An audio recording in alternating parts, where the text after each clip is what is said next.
Welcome to this YouTube video, where we will be discussing the action plan proposed by the Andrews government in Victoria to raise the age of criminal responsibility from 10 to 12. Prime ministers, children's advocates, human rights organizations, and indigenous organizations all agree that it should be raised to 14, with no exceptions. We'll discuss what this move would mean, what other jurisdictions are doing in comparison, and more. The Prime Minister of Victoria, Daniel Andrews, has proposed a policy meeting to take place this Monday to discuss the possible raise of the age of criminal responsibility. This active approach is the first of its kind in the nation, as other states and territories have yet to make a decision on the topic.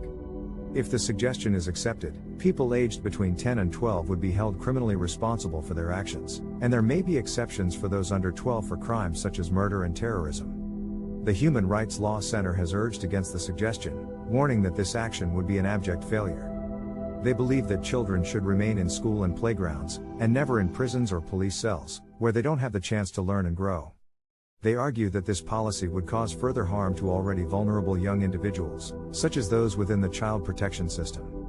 Victorian frontbencher Ingrid Stitt has stayed tight-lipped about the meeting, only stating the state's focus to divert people away from the criminal justice system.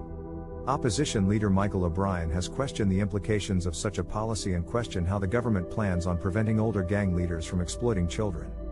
Similar policies exist in other jurisdictions, such as the Northern Territory, where the raise of criminal responsibility is also 12, with plans to review the legislation and move to 14 in 2 years' time, and Tasmania, where the minimum age of detention has been raised to 14, with some exceptions such as severe offending.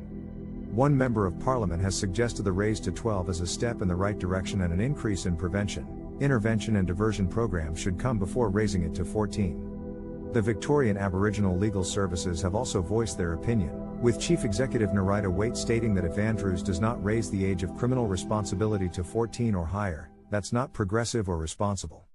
As of this week, there are no children aged 12 or under in the Victorian youth justice system. Despite the debate and suggestion on the matter, no decisions have yet been made, and only time will tell what the outcome of Monday's policy meeting will be. Here, we have discussed the details of the proposal and have outlined the implications it may have. We hope this video has been helpful and informative. Thank you for watching.